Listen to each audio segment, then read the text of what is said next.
Swayam Prabha. Digital India. Educated India.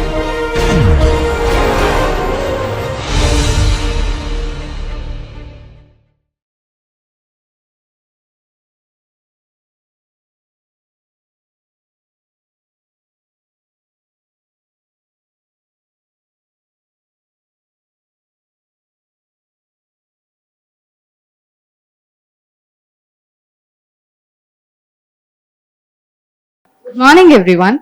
It is my pleasure and privilege to introduce today's lecturer of the forenoon session, Dr. Narasimha Murthy, Professor of Chemistry from IIT Madras. He did his graduation from Yuvraj College, Mysore in 1981. Subsequently, he completed his master's in Mysore University in 1983. He earned his doctoral degree from IISc Bangalore in 1990 and then served as postdoctoral fellow in Professor Ken Carlin's laboratory at Johns Hopkins University, Baltimore, USA. His research interests include inorganic chemistry, bioinorganic chemistry, and inorganic spectroscopy. He has published many articles in peer-reviewed international journals. Let us extend a warm welcome by putting hands together for Dr. Narasimha Murthy.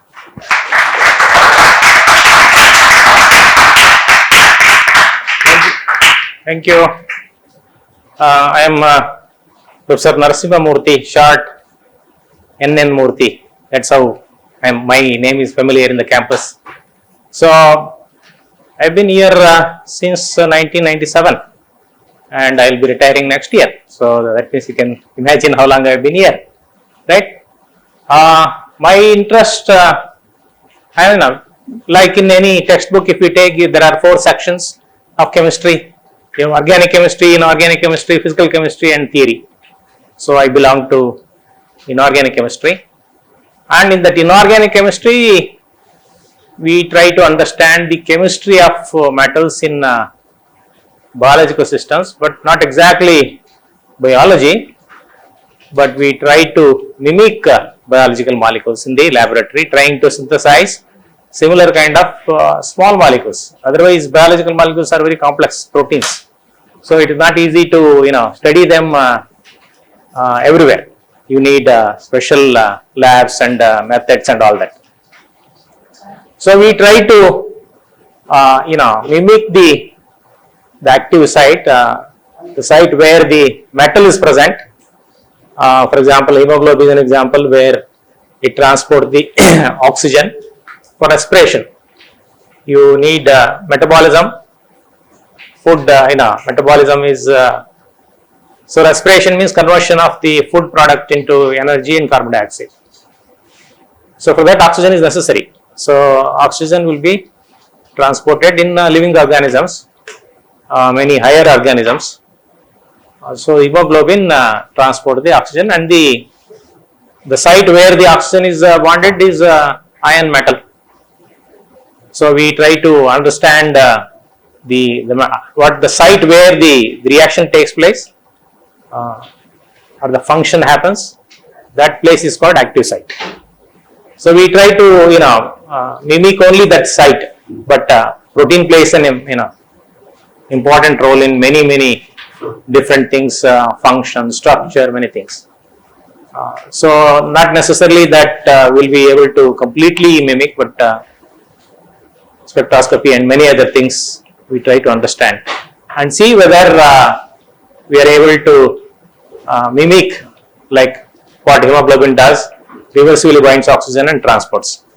So, whether we can make such simple metal complexes and then can we also make iron or copper also is known to do that in lower organisms. Whether we can make these simple metal complexes bind the oxygen and then see whether they bind reversibly. Can you see them in using spectroscopy? There are various different methods where you can see if oxygen is bonded to the metal, that spectroscopy will be totally different. And if it reflects the similar kind of features what is observed in the case of living organisms, biological molecules, like hemoglobin is an example which most of you may be familiar. That's why I keep giving that example. And then if it exactly if you are able to duplicate through spectroscopy, because making oxygen binding metal complexes that and reversible binding at room temperature is not easy. whereas hemoglobin does. But if you want to do the same thing in the laboratory, you find it difficult. There are many very different things that you can change on the ligand. Ligand is the one that present around the metal, because free metal cannot be there. Free metal is toxic. So these metals are held together by the molecules called ligand. These are organic molecules. Some of them as simple as water, or as simple as halide, chloride, or ammonia or acetate. The metal can be held together by using these ligands. But in biology, it uses more complex proteins and amino acids, proteins and nucleotides is what biomolecules use. And we only look at the active site. So in this tool, I have divided my lectures into two parts, and I don't know how much. I think the coordination chemistry is in the 12th class, or is it in the 11th class? 12th class. So I am assuming that you don't know coordination chemistry.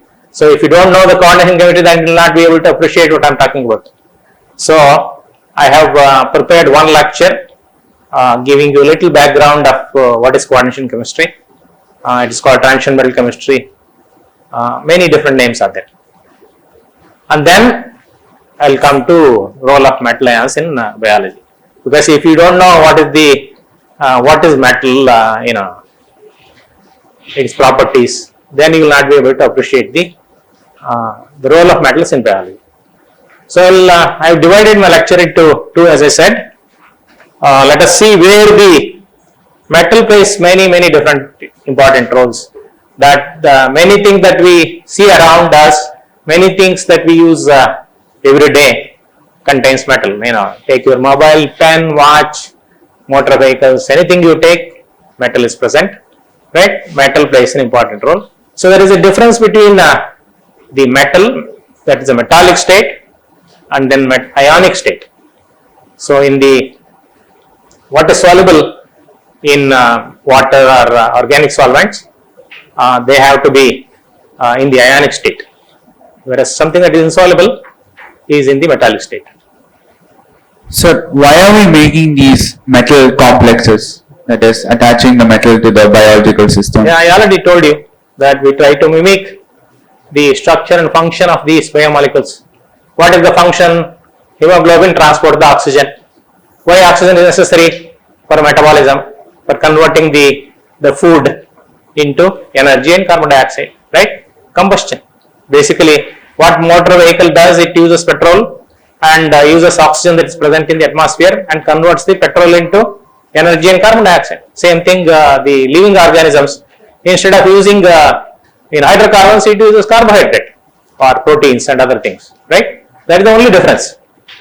So, but in biology, if you want to understand that how these are all proteins, many different kinds of proteins are there, and some of them contain metals.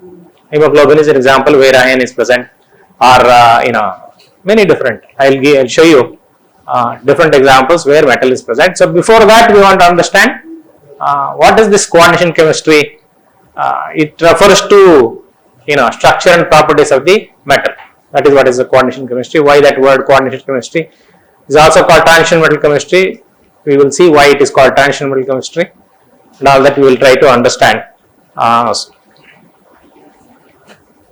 realize that you would not have studied the coordination chemistry. So I have some slides to show you what is exactly coordination chemistry. Anyhow, in the probably this year you are probably going to learn coordination chemistry. But at least for this lecture, that background is important. That's why I prepared some slides. So that is actually supposed to be the title of my talk. And initially I thought that is in the TLC room library. But apparently it is here. So let us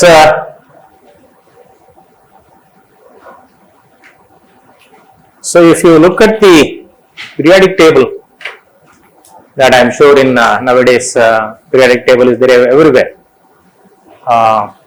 Probably starts from 6th class, I am not sure. So 6th, 7th, so many years you would have looked at this periodic table. And if you look at the periodic table, you see majority of the elements that in the periodic table are metals. You have alkali metals, alkaline earth metals, and then you have transition metals, then you have F block elements, lanthanides and actinides, right?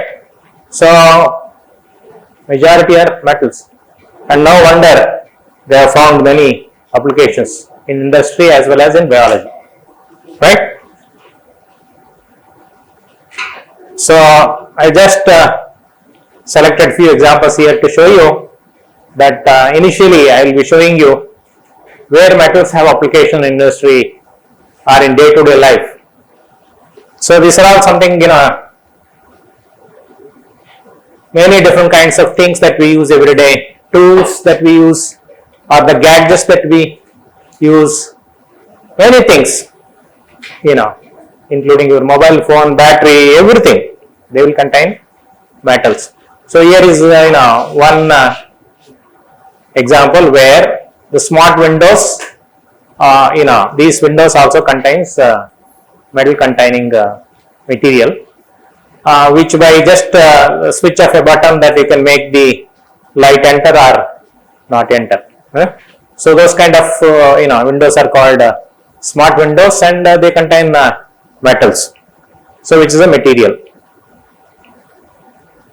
All this, you know that in physics you would have studied already some of these examples, diodes, transistors and all that, right? So many different kinds of devices use this kind of everything that what you use here, transistors, diodes, photovoltaic solar cells, all of them, CDs, LEDs, TV screens, everything, they contain metals. So metal play an important role. For example, if you go to Apollo Hospital, magnetic resonance imaging of the skull, for example, if you want to do that, will have a metal called gadolinium, which is a gadolinium complex, and that complex is what is used for imaging the, for example, brain. Or superconductors, people wants to make superconductors. So materials that will conduct electricity without any resistance, that is what is called a superconductor. And people wants to make such kind of materials, is one of them. That what you see here is yttrium, barium, copper oxide, which is a material. So it contains 1, 2, 3 different kinds of metals. So transition metals as well as lanthanides, actinides and all this, and also it contains alkaline earth metal, barium, right? So it's a combination of this. So what I am trying to show you, emphasize, is the importance of metals in industry as well as in biology. Okay. So for example, here is an a superconducting material called niobium and titanium, or niobium and tin. It is an alloy, that is what is used in the bullet train, because this kind of an alloy will stand, it can withstand the heavy weight of a train. So simple material will not be able to withstand that kind of a weight. So what has been used here is the an alloy of niobium and titanium, and they have to be cooled down to very low temperature, then only they function as a superconductor. So when there is no resistance, this vehicle freely will move at high speed. So this is one example where, and you want to have a superconductor that is superconducting at room temperature, because maintaining the temperature, your rails here at the temperature everywhere is very difficult. So you need a superconductor that can be superconducting at room temperature. So something that is about 100K, 120K is the temperature people have achieved using this kind of is one example of a superconductor. But you want something that conducts at room temperature. What happened? This, okay. Yeah. Yeah, all this I showed you, various different kinds of, if you have studied physics, chemistry, all this, semiconductors, high temperature semiconductors, low temperature semiconductors, that if you want to use a semiconductor at very high temperature, then the kind of semiconductor that necessary are different. Also, very different kinds of energy is also necessary. That probably if you want to have it in the blue region, red region, yellow region, so various different kinds of materials, semiconductor materials have been. For example, nanoparticles. Here is a gold nanoparticle that is, so the gold is present, but it is a solution. And by varying the size of the particle, that you can vary the absorption spectrum or the color. What it means is the energy that it can absorb can be varied in the visible region, starting from 400 to 800. Metals in nature, for example, gemstones, that ruby red or the emerald green, various other different kinds of these precious stones contain transition metals, and here the transition metal that is present in these precious stones are chromium. But chromium with alumina, because alumina silicates are common in the earth crust. So these are the crystalline material. The alumina powder is not a crystalline material, but this is a crystal. So alumina crystal with a small part of a less than 0.1% of chromium will give you ruby red color. Or same thing is instead of alumina, here silica.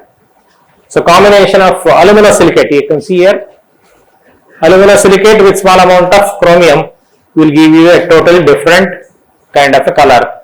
So it is because of the coordination chemistry, the coordination around chromium by the oxygen, and here coordination around the chromium by the oxygen modified by the presence of beryllium and aluminum, or modified by the presence of silicon, aluminum and beryllium. So the coordination around the chromium metal is different, and hence gives a different color. That is what we are going to, I will show you in the coming slide, that how this color can be changed by varying the ligand around the metal. That is what is the coordination chemistry. So metals in the industry, there are a lot of applications, many things that that we use every day. For example, various different kinds of compounds are made by these kind of reactions: hydrogenation, oxidation, reduction, polymerization. So various different kinds of polymers are synthesized by the method process called polymerization, and all this hydrogenation or oxidation, all of this require a catalyst, and those catalysts are transition metals. Various different kinds of polymers that we use every day: nylon, Teflon, or the PET bottle, many different things, polystyrene. All this, polymers, making of these polymers require metal. So the properties can be controlled by using different kinds of monomers. Before you polymerize them, monomer goes to a polymer in the presence of a catalyst. Different kinds of catalysts are known, and they contain transition metals. Some of them, not all of them. Yeah, for example, the tire which is made of nylon 6/6 on this, which is a rubber. Naturally, if you are from Kerala, that you know rubber is cultivated there, but it can also be synthesized. Not the kind of the volume of the rubber that is used, or the tires that are produced. I don't know whether we have enough supply. So that means otherwise it can be also synthesized by the chemical method, and this is one of the starting material used, and it is polymerized, and nylon 6/6 is what this polymer rubber will contain. Are the the raw materials for all these monomers that I talked about to make polymers is coming from petrol. So petrol is a raw material. So Reliance, for example, this is where all the different kinds of, because petrol has various different kinds of fractions, can be containing carbon of 3, 4, 5, 6, 10, 12. So various different kinds of carbons will be there in petrol. That is one of the raw materials, and these have to be separated. And that separation happens in this. You can see that in the factory. These are all the Reliance is one of them, which converts the long chain hydrocarbons into shorter ones, and also they will distill them and separate them. And the converting the long chain hydrocarbon into a monomer to make it a polymer, various different kinds of monomers can be prepared, and that method of doing is called cracking. So that means long chain is made into shorter ones using a catalytic process. So in these in the factory, that's what it is done, and that's how the monomers are prepared. And so they require catalytic cracking, means they require catalyst, which is a metal. So you can see here various different kinds of things are prepared. These are all some of the. This is a monomer here, and this is what is used in L-dopa, is a medicine. Or this is one of the starting materials for making the rubber that I showed you previously. Or if you want to convert methanol into acetic acid. Acetic acid is a one of the raw materials in industry. So various different kinds of things are can be produced using. These are the different kinds of transition metals that you see here: cobalt, rhodium, palladium, copper. Various different kinds of you have molybdenum, manganese, rhodium.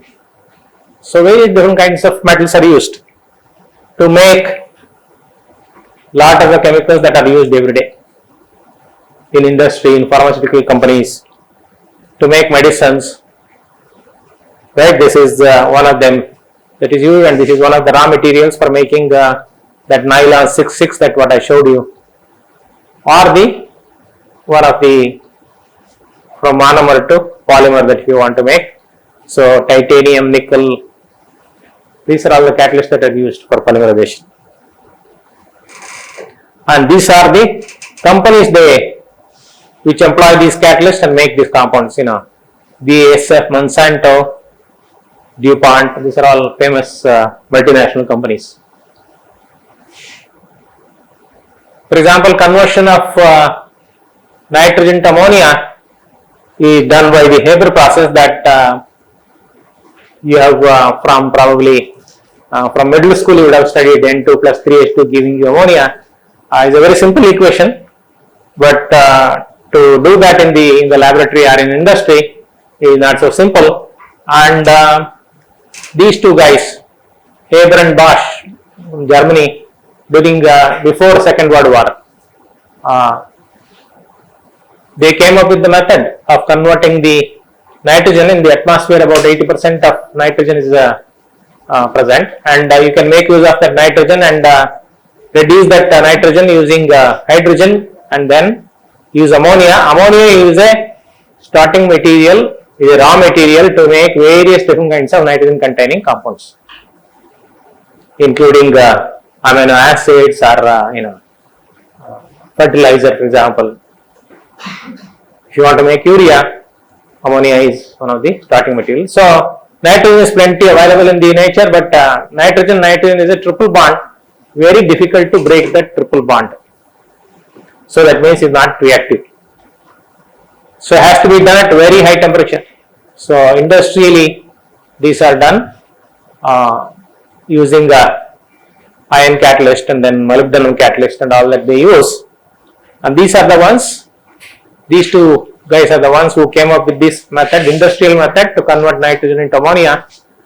And 50% of the nitrogen containing compounds that are used everywhere in day-to-day life in industry, everywhere comes from this method. This is the only method that is still known. These guys are from Germany. So,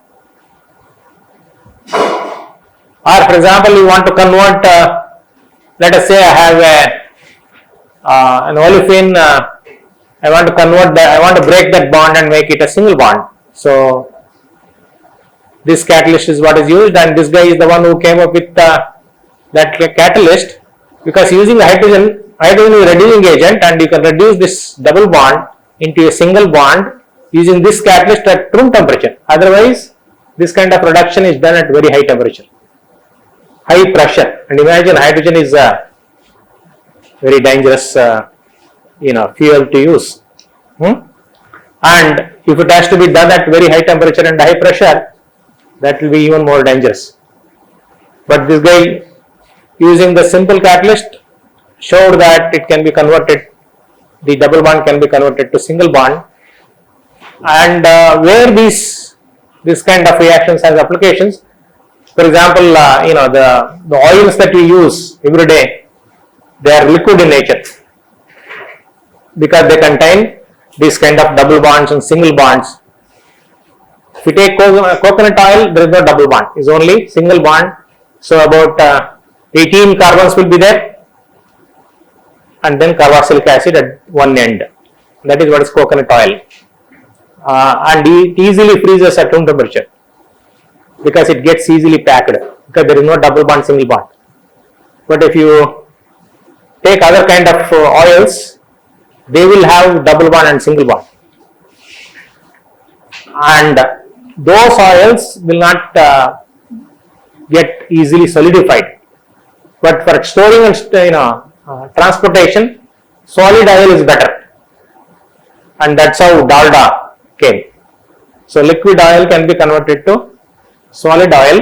Once you break that liquid oil will have the double bond, and you convert that double bond into a single bond. Now they will become like coconut oil. So if the oils are liquid in nature, that means they contain double bond and single bond. It's like your curly hair. It's very difficult to pack your curly hair, whereas the straight hair is very easy to pack. Same way, oils which have a double bond and single bond don't easily get packed and then don't solidify. And also for the everyday consumption, people say that if the oil that is something that is solid, it doesn't contain double bond, also we easily get packed along with your body fat, and so it forms a cholesterol is what they say. Although people in Kerala who consume coconut oil for everything, I think they're all fine. But this is one of the hypotheses that I don't know how many of you use see the cartoon Popeye where that olive oil, her name is Olive, so very thin, and it is because she consumes olive. So olive oil is supposed to be good, keep you very healthy. But otherwise, in the opposite is what is coconut oil. But people in Kerala already said will consume every day for everything. They use coconut oil. I think I don't know how many cases of this cholesterol. People are suffering from cholesterol. We don't know, but this is generally what is understood that the oils that are liquid in nature are good for health. Oil which are dalda is nobody uses nowadays. Nobody wants to use dalda. If you know the advantages and disadvantages of this oil, then you will not use the dalda. So here is an example where this guy Wilkinson. So that catalyst, you would probably be studying in organometallic chemistry is also part of the quantum chemistry in your 12th book. Part of the chemistry of transition metals, and that is where you can see here this compound has an ability to convert these olefins into alkanes by using hydrogen at room temperature. So I am just emphasizing and showing you that where metals have lot of application in industry.